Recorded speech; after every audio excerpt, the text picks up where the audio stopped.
people, what's up? मेरा नाम है विशिष्टा and I welcome you all to yet another session of the Hindu analysis.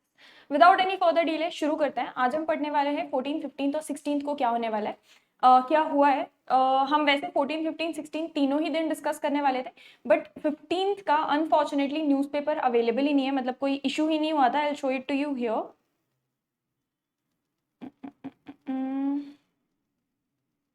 ये देखिए, यहाँ मैंने 15th पे क्लिक किया, no issues available on this date. मैंने सोचा इंटरनेशनल इशू अवेलेबल नहीं होगा, हो सकता है हम नेशनल इशू कोई सा देख लें, तो हमने मुंबई वाला इशू देखा, बट 15th को न्यूज़पेपर इशू ही नहीं हुआ था। So we are going to discuss 14th और 16th। तो ये सेशन थोड़ा कंपेरेटिवली छोटा रहने वाला है, ठीक है। चलो, सबसे पहले starting with what all happened on 14th of January.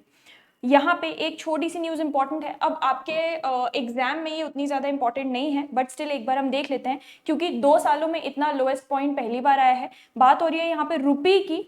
Rupee to US dollar exchange rate जो है 2 सालों में लोएस्ट रुपी ने हिट किया है एट 86.70 टू यूएस डॉलर, यानी कि यहाँ पे 1 US dollar is equal to 86.70 rupees, and this is an all time low. पिछले 2 सालों में इतना नीचे रुपए कभी भी नहीं गिरा है।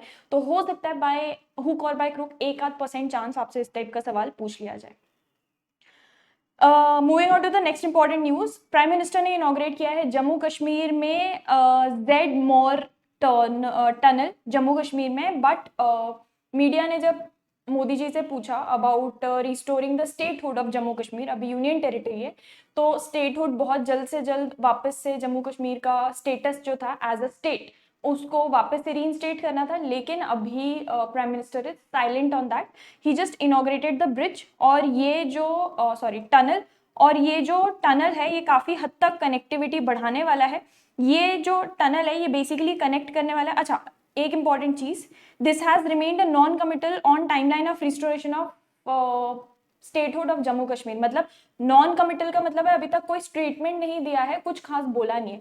इसका मतलब ये नहीं है कि स्टेटहुड को मना कर दिया या हाँ बोल दिया है, बस he has remained non committal, उस चीज के ऊपर बात ही नहीं छेड़ी उन्होंने, ठीक है। उन्होंने बात की new network of roads and railway lines जो जम्मू कश्मीर और लेह में बिछाई गई हैं। खासतौर पे बोला जाता था दिल्ली की दूरी, मतलब जम्मू कश्मीर से दिल्ली की कनेक्टिविटी बहुत ज़्यादा अच्छी नहीं थी, उसको बहुत ज़्यादा इंप्रूव करते हुए रेलवे, बहुत सारी नई ट्रेन चालू की गई हैं, उसके साथ साथ बहुत सारा थ्रू रोड भी कनेक्टिविटी बढ़ाई गई है। फ्रीजिंग कंडीशंस में, बिकॉज अभी विंटर्स चल रही हैं, तो वहाँ पे कुछ माइनस में डिग्रीज में टेम्परेचर था, but still he went on to inaugurate. यहाँ पे इस टनल को बोला जा रहा है कि ये टूरिस्ट हॉटस्पॉट साबित हो सकता है आगे जाके।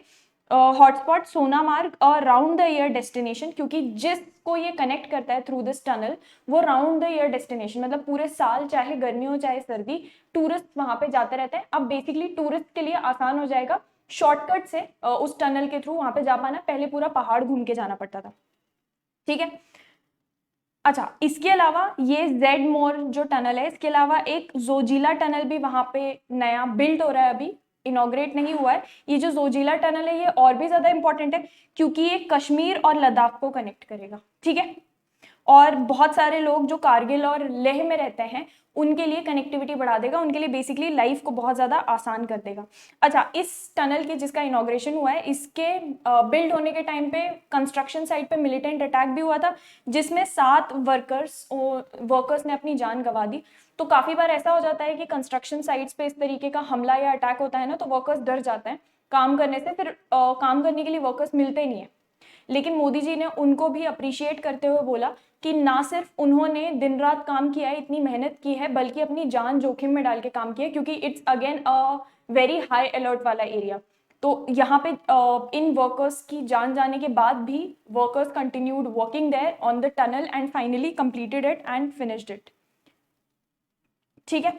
इसके अलावा और भी बहुत सारी बातें की मोदी जी ने। उन्होंने ये बताया कि भाई जम्मू कश्मीर धीरे धीरे एक ऐसी जगह बनता जा रहा है जहां through road, railway and ropeway connectivity काफी ज्यादा बढ़ चुकी है। तो पहले जितना ज्यादा डिस्कनेक्टेड ये एरिया था, अब उतना ही ज्यादा वहां पे कनेक्टिविटी और भी ज्यादा एनहांस करेंगे। अगेन दिल्ली की दूरी की उन्होंने बात की थी कि पहले दिल्ली बहुत ज्यादा दूर हुआ करता था, लेकिन अब थ्रू हाईवेज, नए नए नेशनल हाईवेज बने हैं एंड ट्रेन की कनेक्टिविटी, दिल्ली अब दूर नहीं है।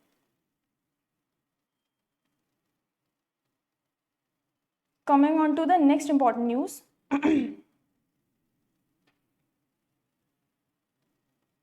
अच्छा, ये ऊपर के सारे पॉलिटिकल न्यूज़ थे। As you know political news हम डिस्कस नहीं करते हैं क्योंकि उनसे रिलेटेड क्वेश्चन नहीं आता। ये बहुत ही छोटी सी न्यूज़ है बट एक बार देख लेते हैं। मध्य प्रदेश के चीफ मिनिस्टर मोहन यादव जी, उन्होंने 11 विलेजेस का नाम चेंज किया है। ये सारे गांव आते हैं शाहजहांपुर डिस्ट्रिक्ट के अंडर। तो ये जो कदम उठाया गया है, this comes just after he change the names of 3 villages in his home district. उनका होम डिस्ट्रिक्ट उज्जैन है, तो उज्जैन के 3 गांवों का नाम उन्होंने चेंज किया और उसके एक दिन बाद ही शाहजहांपुर के 11 गांव का नाम चेंज किया है। शाहजहांपुर में ही एक इवेंट हो रहा था जहां उस इवेंट के एंड में उन्होंने ये नाम अनाउंस किए। तो हम एक बार देख लेते हैं किस गांव का नाम चेंज करके क्या रखा। अब आपसे एग्जाम में ये एक्सपेक्ट नहीं करेंगे कि आपको एक एक गांव का नाम याद रहे या पता रहे। आपसे ये पूछा जा सकता है किस स्टेट में ऐसा हुआ है, ठीक है। तो यहाँ पे उन्होंने चेंज किया है, मोहम्मदपुर मचनई को मोहनपुर बनाया है, ढाबला हुसैनपुर को ढाबला राम बनाया है, मोहम्मदपुर पावड़िया को रामपुर पावड़िया बनाया है, खजूरी अलाहाबाद नॉट बाद को खजूरी राम बनाया है, हाजीपुर को हीरापुर रीनेम किया है, निपनिया हिसामुद्दीन को निपनिया देव किया है। तो बेसिकली आप समझ गए होंगे यहाँ पे क्या हो रहा है। सो इस तरीके से 11 नाम को रीनेम किया गया है और इन 11 नाम को ऐसा बोला जा रहा था कि दीज नेम्स आर डिसप्लीजिंग। मतलब ये डिसप्लीजिंग मतलब कोई ऐसी चीज जो मन मुताबिक ना हो, ठीक है, इसलिए चेंज किया है। That's the only reason he has given. Coming on to the next important news.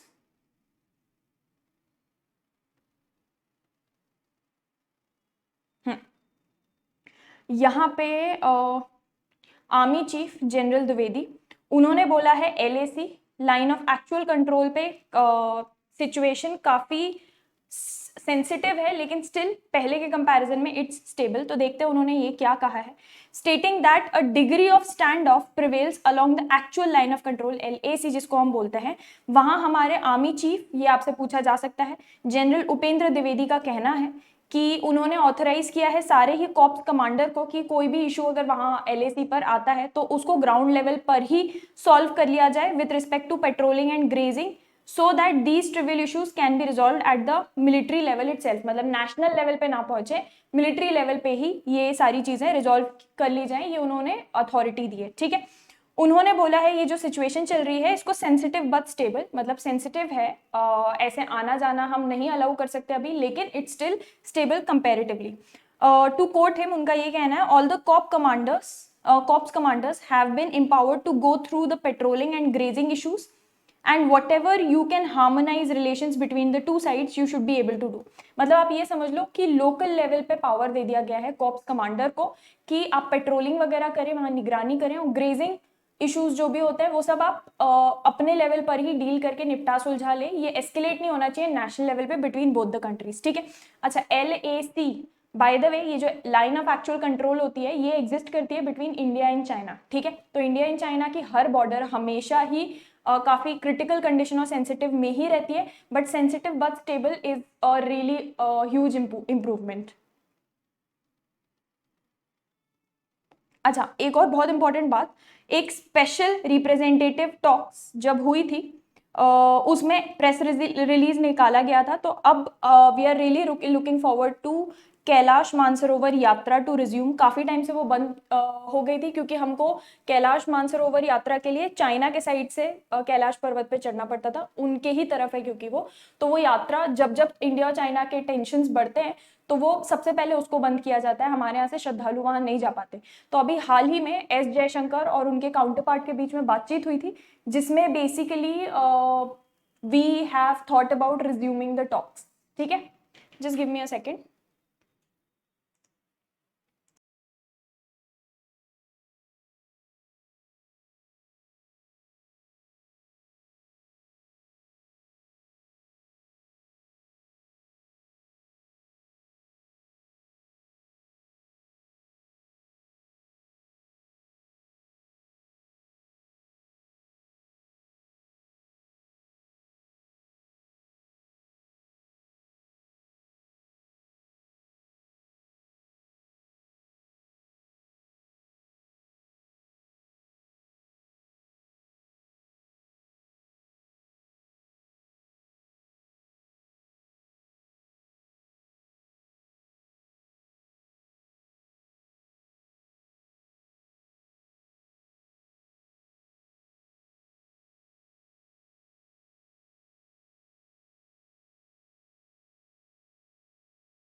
चलो हाँ, तो हम बात कर रहे थे कैलाश मानसरोवर यात्रा की। ये रिज्यूम होने वाला है और कुछ ट्रेड पॉइंट्स के ऊपर भी डिस्कशन हुआ था इस स्पेशल रिप्रेजेंटेटिव टॉक्स में कि चाइना और इंडिया के बीच में ट्रेड वापस से रिज्यूम होने वाला है फुल फ्लेजेड। अगेन बातचीत हुई है, अभी तक फाइनलाइज नहीं हुआ है। That kind of delegation has been given to division commanders and corps commanders. Again जो डेलीगेशन की वहां पेट्रोलिंग और ग्रेजिंग रिलेटेड जो भी इशूज है वो वहीं के वहीं सॉल्व हो जाए। They will come back to us as far as we are concern. From my side it is approved. ठीक है, तो यहाँ बात सिर्फ इतनी हो रही है, इतना लंबा पढ़ने की हमको जरूरत नहीं है, कि जो भी इस तरीके के छोटे मोटे इश्यूज है इसमें कॉप्स कमांडर को अथॉरिटी दी गई है। और किसने दी है? General Upendra Bakshi, who is the army chief, उन्होंने अथॉरिटी दी है कि आप अपने लेवल पे रिजॉल्व कर लो, ज्यादा से ज्यादा हमारे लेवल पे, आप नेशनल लेवल पे अब एक्सकेलेट नहीं होना चाहिए। From what I think what is happening here is कि चाइना के साथ कोई भी इशू होता है वो हमेशा ही नेशनल लेवल पे एस्केलेट करता है और फिर धीरे धीरे करके रिलेशंस फिर से खराब होते हैं। अभी जाकर बहुत सालों बाद, स्पेशली आफ्टर 2020 का जो अटैक हुआ था, बहुत सालों बाद चाइना के साथ हमारे रिलेशन थोड़े स्टेबल नजर आ रहे हैं। तो the government doesn't want, the central government doesn't want कि वापस से ये रिलेशंस खराब हो। ओके, चलो coming on to the next important news. अब देखो, retired teacher save from losing 79 lakh to digital arrest scam. आपके अवेयरनेस के लिए आप पढ़ना चाहो पढ़ सकते हो, लेकिन as such exam point of view से नॉट एट ऑल इंपॉर्टेंट। ठीक है, एट एन एवरेज एक न्यूज़पेपर में मुश्किल से 2 से 3 न्यूज होती है जो एग्जाम पॉइंट ऑफ व्यू से इंपॉर्टेंट होती है। क्योंकि आप इमेजिन करो, हर दिन का न्यूज़पेपर, 365 डेज का न्यूज़पेपर, अगर हर दिन की 10-10 न्यूज इंपॉर्टेंट होने लगी तो कितना सारा हो गया। हम क्योंकि कंपेंडियम फॉर्म में पढ़ते हैं इसको, तो हमको लगता है काफी ज्यादा है, 30-35 पेजेस का वो हो जाता है। लेकिन अगर अपन हर दिन का न्यूज़पेपर पढ़ते हैं तो actually exam point of view से बहुत ही कम चीजें इंपॉर्टेंट होती है। तो अगेन लाइक आई सेड कि अगर आप प्रिपेयर ऐसे करते हो ना कि हर दिन थोड़ा थोड़ा एक एक स्टेप लेते जाते हो, तो आपके लिए करंट अफेयर्स से इजी सब्जेक्ट कुछ नहीं हो सकता। लेकिन अगर आप ऐसे प्रिपेयर कर रहे हो कि एक हफ्ते के अंदर बैठ के आप 12 महीने का रटने का ट्राई कर रहे हो, तो आपको समझ ही नहीं आएगा कि भाई हो क्या रहा है दुनिया में। थोड़ा सा बेसिक इंपॉर्टेंट होता है कि आपका क्लियर रहे कि भाई स्टेट्स इतने होते हैं, यूटीज इतना होता है, दुनिया में इतनी कंट्रीज हैं, ये ऑर्गेनाइजेशंस होती हैं, ये जियो पॉलिटिक्स चल रहा है, थोड़ा सा समझ में आना चाहिए, तब जाके करंट अफेयर्स पढ़ने में मजा आता है। ठीक है, वो जो अपना समझ बिल्ड होगा ना, वो इस न्यूज़पेपर रीडिंग से बिल्ड होगा। ओके, अच्छा, ये भी काफी ज्यादा बड़ा मुद्दा चल रहा था। Again not important from exam point of view, but क्योंकि काफी न्यूज में चर्चा में था तो हम डिस्कस कर लेते हैं। RTI purpose not to satisfy curiosity, Delhi university ने ऐसा हाईकोर्ट को बोला है ओवर मोदीज डिग्री रो। तो भाई दिल्ली यूनिवर्सिटी में, सॉरी, हाईकोर्ट में पिटिशन फाइल हुई है कि दिल्ली यूनिवर्सिटी में जो मोदी जी की डिग्री है, ग्रेजुएशन की डिग्री, तो दिल्ली यूनिवर्सिटी उसको पब्लिक करे, जिसको आगे पास कर दिया। सो हाई कोर्ट ने बेसिकली दिल्ली यूनिवर्सिटी से रिप्लाई मांगा, तो दिल्ली यूनिवर्सिटी से बोला कि भाई आरटीआई, राइट टू इन्फॉर्मेशन, लोगों को हक है, लेकिन उसका पर्पस ये नहीं है कि दिल्ली यूनिवर्सिटी, सॉरी, उसका पर्पस ये नहीं है कि लोगों को क्यूरियोसिटी है तो हर कभी पिटिशन फाइल करते रहेंगे चीजें जानने के लिए। RTI has a specific purpose, मतलब कुछ पब्लिक इशू को वो रिजॉल्व कर रहा है, कोई पब्लिक कंसर्न को एड्रेस कर रहा है, तो आरटीआई फाइलिंग मेक सेंस। आपको घर बैठे बैठे क्यूरियोसिटी हो गई कि प्राइम मिनिस्टर की डिग्री देखते हैं, उसके लिए आरटीआई एग्जिस्ट नहीं करता है, ऐसा दिल्ली यूनिवर्सिटी ने बोला है। ठीक है, so Delhi university on Monday argued before the Delhi high court that the purpose of petition under RTI Act was not to satisfy a third party's curiosity। और उन्होंने जो सेंट्रल इंफॉर्मेशन कमीशन का ऑर्डर था, और सेंट्रल इंफॉर्मेशन कमीशन का order ये था कि जो भी प्राइम मिनिस्टर नरेंद्र मोदी की एजुकेशनल डिग्री है उसको डिस्क्लोज किया जाए, उसको चैलेंज करते हुए ये रिप्लाई में बोला है। ठीक है, अच्छा, रिप्रेजेंट कौन करते हैं गवर्नमेंट को? हमेशा याद रखो, सॉलिसिटर जनरल। ठीक है, सॉलिसिटर जनरल तुषार मेहता काफी सालों से यही है। उनका ये कहना था कि students information was held by the university in a fiduciary capacity. Fiduciary capacity क्या होती है? Good faith. आप डॉक्टर के पास जाते हो, डॉक्टर को अपनी मेडिकल हिस्ट्री बताते हो, अपनी पर्सनल लाइफ के बारे में कुछ बातें बताते हो, doctor is not suppose to disclose that information further. क्यों? Because the relationship you have with your doctor is a fiduciary relationship, good faith में आपने उनको बताया, और गुड फेथ में उनका फर्ज बनता है कि उस चीज को वो अपने तक रखे।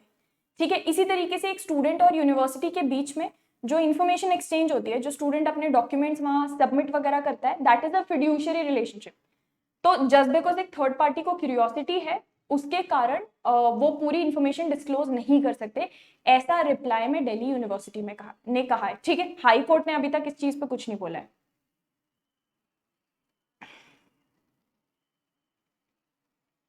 अच्छा, इसके बारे में हमने लास्ट सेशन में ही डिस्कस किया था। महाकुंभ शुरू हो चुका था 13 फरवरी को, 13 जनवरी को, 26 फरवरी तक ये कंटिन्यू करेगा महाकुंभ। तो 15 मिलियन से भी ज्यादा श्रद्धालु या pilgrims gather for the first Shahi स्नान।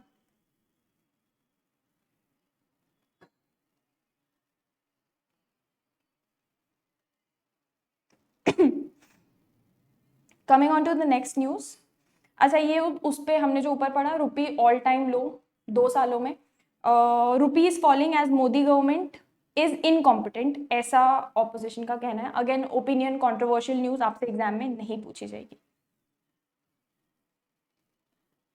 अच्छा, सुप्रीम कोर्ट में नए जज अपॉइंट हुए, नॉट चीफ जस्टिस, जज, बट इंपॉर्टेंट है। कोई भी नया सुप्रीम कोर्ट के जज अगर अपॉइंट होते हैं तो पटना हाई कोर्ट के चीफ जस्टिस विनोद चंद्रन को अपॉइंट किया गया है एज ए जज इन सुप्रीम कोर्ट।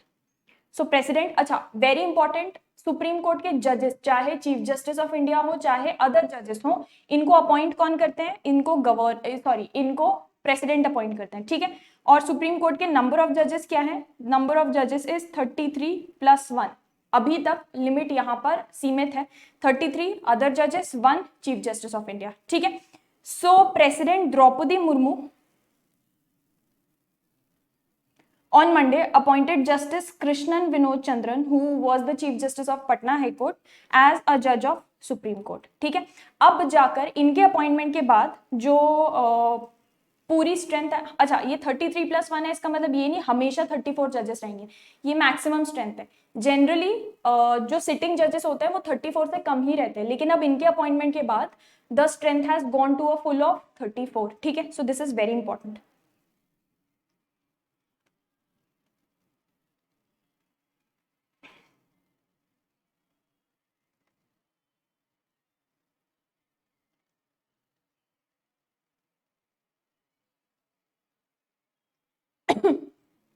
चलो, coming on to the next newspaper. यहाँ पे गाजा सीज फायर, गाजा और इजराइल के बीच में जो ये वॉर चल रहा है इतने टाइम से, काफी टाइम से ये अग्रीमेंट नेगोशिएट हो रहा है दोनों के बीच में, इसको बोल रहे हैं गाजा सीज फायर अग्रीमेंट। वो फाइनली इट्स रेडी, ऐसा यूएस एंड हमास का कहना है। So Israel and Hamas agreed to a ceasefire deal. Ceasefire मतलब अभी संधि नहीं किए, दोस्ती नहीं किए, सीज फायर का मतलब बस होता है एक अटैक नहीं करेंगे एक दूसरे के ऊपर, ठीक है। To pause the devastating war in the Gaza strip, multiple officials का ऐसा कहना था, raising the possibility of winding down the deadliest and most destructive fighting between these two enemies. The deal जिसके बारे में यहाँ पे बात हुई है, ये बहुत हफ्तों से नेगोशिएशंस चल रहे थे, और ये कहाँ पे हो रहे थे? In the Katari capital, Qatar का जो कैपिटल है वहां पे हो रहे थे। And promises the release of dozens of hostages. अच्छा, हमास के तरफ पे भी इजराइल के बहुत सारे लोगों को पकड़ा हुआ है, इधर पे भी हमास के बहुत सारे लोगों को पकड़ा हुआ है, तो ये हॉस्टेजेस को सबसे पहले तो रिलीज किया जाएगा, अपने घर जाने दिया जाएगा। The release of hundreds of Palestinian prisoners in Israel and would allow hundreds of thousands of people displaced in Gaza to return to what remains of their home. तो गाजा में बहुत सारे लोगों को इवैक्यूएट कराया गया था, क्योंकि लगातार कुछ कुछ जगहों पे कंटिन्यूअस अटैक्स होते थे, तो लोग अपने घर वर छोड़ के बेसिक नेसेसिटीज लेकर भागे थे रातों रात। तो अब सीज फायर के साथ they can at least come back to whatever remains of their home, कुछ खास वैसे बचा नहीं है। सो या तो महीनों से ये बातचीत चल रही है। अगर आप न्यूज़पेपर सेशंस अटेंड कर रहे हैं तो आई थिंक हम ऑलमोस्ट 1 से 1.5 महीने से ये डिस्कस करते हुए आ रहे हैं कि सीज फायर की बात चल रही है, सीज फायर की बात चल रही है, बट फाइनली अब अग्रीमेंट हो चुका है एंड इसके ऊपर साइन करने के लिए दोनों ही पार्टीज तैयार है। गाजा पहले से तैयार थी, हमास पहले से तैयार थे, इजराइल अग्री नहीं कर रहा था।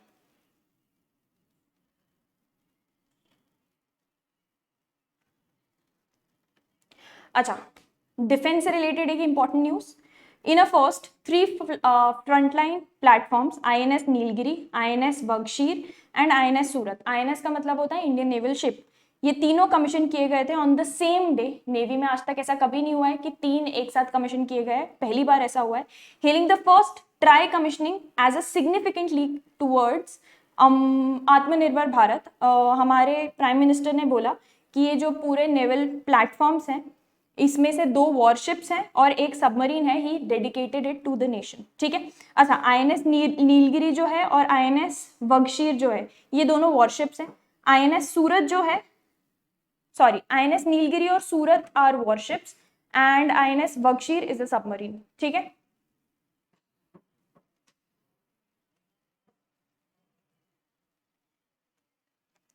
Coming on to the next important news. इस पेपर में ऑनेस्टली कुछ खास ज़्यादा इंपॉर्टेंट है नहीं from exam point of view. या तो स्टेज लगाए गए हैं या ज़्यादातर पॉलिटिकल डिस्कशंस ही हो रहे हैं.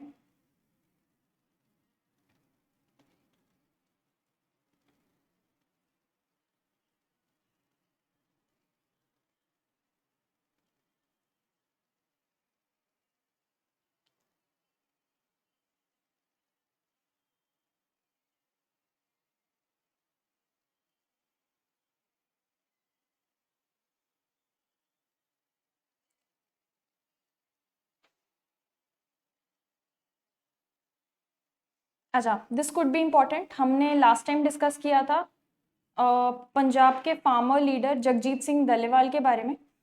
उन्हीं को फॉलो करते हुए 111 और फार्मर्स ने भी खन्नौरी बॉर्डर पे they have launched a hunger strike to show support to him and to mobilize the state government and the central government to take an action. और ये सबसे बड़ा जो सपोर्ट मांग रहे हैं और सबसे बड़े लेवल पे जो प्रोटेस्ट कर रहे हैं वो MSP मांगने के लिए कर रहे हैं, minimum support price for their crops. तो वो बोल रहे हैं कि हमको एक प्रॉपर लीगल फ्रेमवर्क बना के दीजिए जिसमें सारे ही क्रॉप्स के लिए मिनिमम सपोर्ट प्राइस फिक्स्ड रहे. ठीक है, this is what they are asking for. इसके अलावा छोटे छोटे और इशूज है but this is the main issue.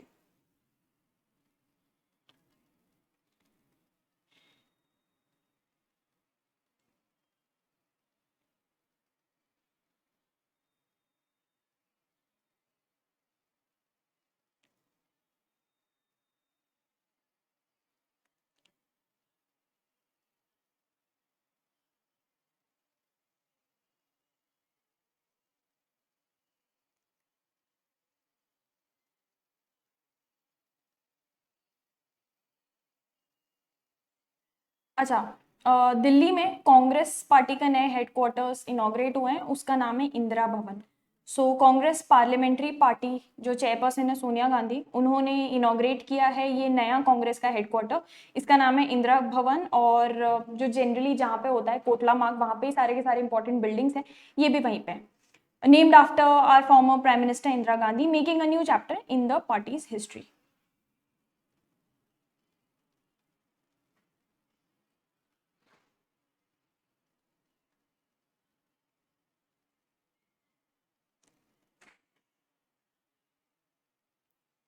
Right. So that's all for today. We'll be meeting again on Tuesday where we'll discuss कि अगले आने वाले 3 दिनों में क्या क्या होगा. ठीक है.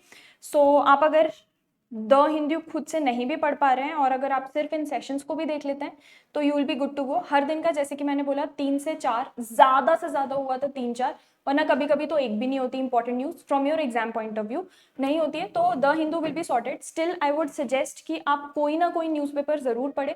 उससे आपका इंग्लिश में भी हेल्प होता है, वोकैब में भी हेल्प होता है, लीगल में भी हेल्प होता है और जीके में तो हेल्प होता ही होता है. Plus as a law student newspaper reading is one of the most basic and important habits you should have. ठीक है. So with this, thank you all for joining me in today's session. I'll see you guys again very, very soon. This is Vishishta signing off. Okay.